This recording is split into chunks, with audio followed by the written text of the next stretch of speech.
Anyway, the first words spoken in this episode as an episode are our first captain's log. Captain's log, stardate 41153.7. Our destination is planet Deneb 4, beyond which lies the great unexplored mass of the galaxy. My orders are to examine Farpoint, a starbase built there by the inhabitants of that world. Meanwhile, I'm becoming better acquainted with my new command, this Galaxy-class USS Enterprise. I am still somewhat in awe of its size and complexity.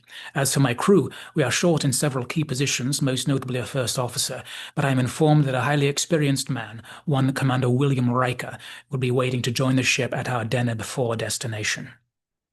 Now, as the first captain's log in all of TNG, you'll notice a lot of key standard Trek concepts built into it right from the get-go, because we've got a mission and a destination, but beyond that mission lies the great unexplored mass of the galaxy. So, implying the wonder of the unknown in the great reaches of the galaxy, on the edges of what we know. That's one of the key parts here. But then Picard also mentions this new ship for him, the Enterprise, and he says that he is still somewhat in awe of its size and complexity.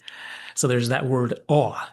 Because in Star Trek, particularly as exemplified in a film like TMP, we don't just come to Star Trek to be in awe of the great unknown out there in the vast reaches of space, but also to be in awe of the great and wonderful, beautiful ships that take us there.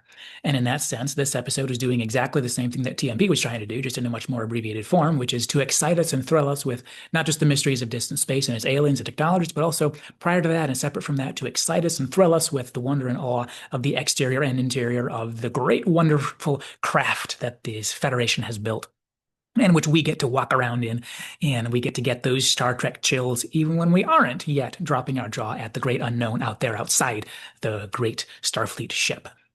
And it's fitting that in these introductory moments, when they show Picard exploring this new ship, they're definitely emphasizing the grandeur and majesty of it for the viewer, who's having that same first experience that Picard is having.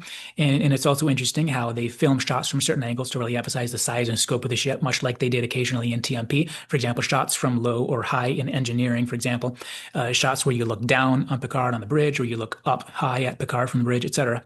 They're really trying to be visually and aesthetically impressive, and I think successfully so, and definitely borrowing from the spirit of what was done in TMP in terms of having the ship be a significant part of the story, but just not giving it the same amount of time that TMP did, and that TMP ended up getting so much criticism for.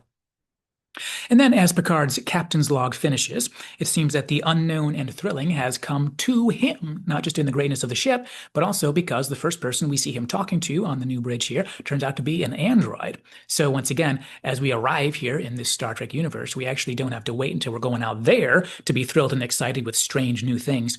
They have come to us. And right here on the bridge of this new ship, there's a kind of being that Picard's meeting for the first time. Kind of like meeting an alien on some strange new world. And just like in most first contact situations, there's a little bit of a language barrier and a little bit of a culture barrier, as Picard and Data pleasantly notice each other's differences of perception about something like what it means to be challenged by a mission. And also on what a word might mean, like the word snoop, which Data doesn't understand, even though he has these giant lexicons inside his head.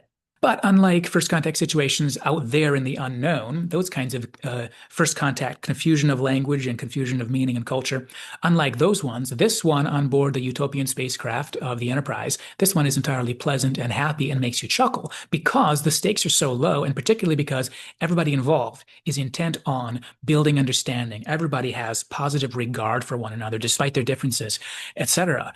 And perhaps part of the pleasantness as well could partly be that Picard kind of relates to Data in some way. And perhaps Picard finds the emotion-free simplicity of heart of this crew member here. Maybe he finds that also to be somewhat refreshing during his otherwise overwhelming crash course he's getting on all the complexities of this new ship and the whole crew he's got to adapt to, etc. And maybe he finds something about this android crew member. Maybe he finds this emotion-free simplicity of heart a little bit refreshing.